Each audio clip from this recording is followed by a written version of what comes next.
Bismillah. Assalamualaikum warahmatullahi wabarakatuh. Kembali lagi bersama saya Sultan Hasanah. Hari ini kita akan membahas tentang metode penelitian sosial, salah satu mata kuliah di semester 4, yang dimana saya di kelas A dengan nomor NIM 2019 B1D005. Penelitian sosial, penelitian itu termasuk dalam penyelidikan, metode penelitian sosial. Metode adalah cara-cara bagaimana sistematika melakukan penelitian sosial. Nah, penelitian sosial ini kan udah umum ya kita dengar. Penelitian sosial ini ada dua metode yang kita ketahui, yaitu penelitian kuantitatif dan juga kualitatif. Yang dimana penelitian kuantitatif ini lebih mengutamakan pengumpulan data dan melakukan riset langsung ke lapangan. Selain itu, penelitian kualitatif lebih cenderung melakukan eksperimen dan membuat deskriptif dari hasil-hasil eksperimen tersebut. Nah, untuk kita mengambil contoh dari sensus ekonomi penduduk ya. Sensus ekonomi penduduk di setiap toko minimarket yang ada di Lombok Utara. Nah, bagaimana tanggapan saudara tentang sensus toko-toko yang ada di Lombok Utara ini? Terima kasih.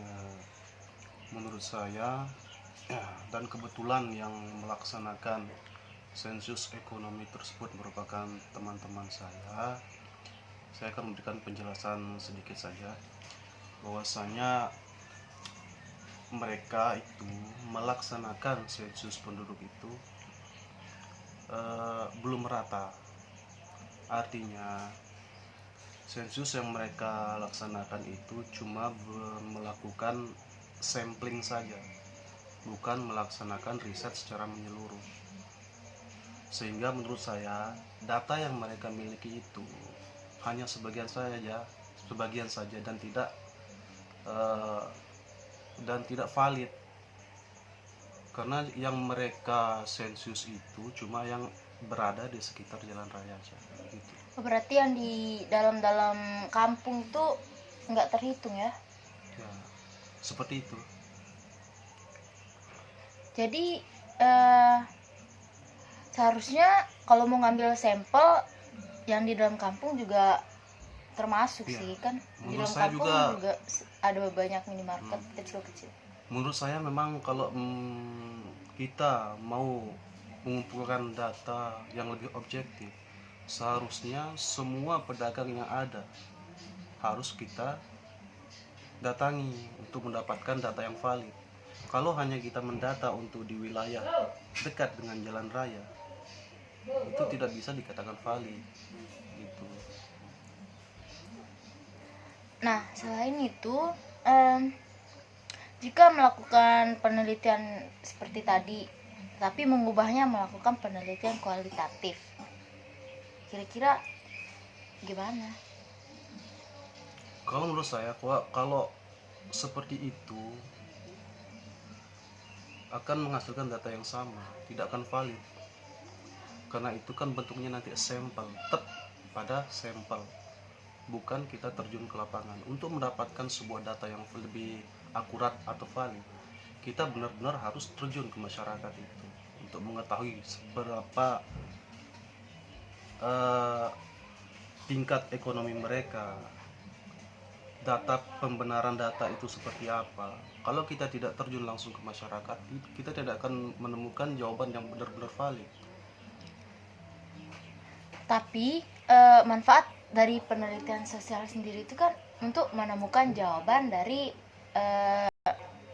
teori-teori yang ada. Kita melakukannya atau memperkuat, mengembangkan teori yang ada.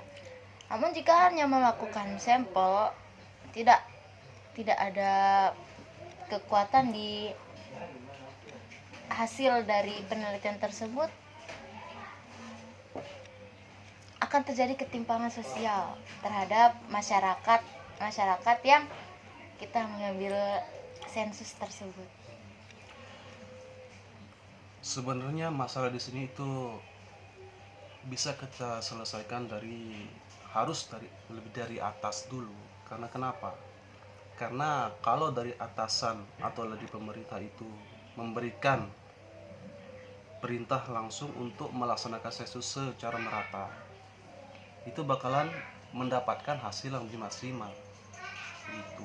Tapi nyatanya sampai sekarang data ini kan masih rancu, atau karena perintah untuk melaksanakan sensus ini hanya ada di wilayah-wilayah tertentu gitu, tidak merata. Coba seandainya dari pemerintah melaksanakan penelitian secara merata, insya Allah akan mendapatkan data yang valid dan itu bisa dipertanggungjawabkan. Tapi kalau hanya sekedar melaksanakan sampling, itu tidak bisa dikatakan sebagai acuan untuk pendataan selanjutnya. Nah, begini pertanyaan saya. Misalnya nih ya, pemerintah memberikan seperti yang Anda katakan, pemerintah memberikan perintah bahwa untuk melakukan sensus secara merata. Namun yang ditugaskan untuk melakukan sensus tersebut tidak amanah atau hanya menyelidiki, melakukan penelitian kepada yang dikenal-kenalnya saja. Nah, tetapi bagaimana caranya agar bagaimana dia melakukan itu sedangkan dari pemerintah menyuruhnya secara merata? Kalau masalah tersebut bisa kita laksanakan dengan cara meningkatkan SDM kita. Artinya kenapa? Kalau SDM kita lemah, pemahaman masalah tanggung jawab itu lemah, maka semua yang Anda katakan itu bakalan terjadi. Tapi kalau seandainya SDM kita tinggi dan nilai-nilai masalah kepercayaan itu tinggi, insya Allah mereka akan menjalankan tugasnya sesuai dengan tugas yang telah diberikan oleh atasannya. Jadi untuk melakukan penelitian nih, sebagai seorang peneliti harus memiliki tingkat kemampuan SDM yang lebih tinggi.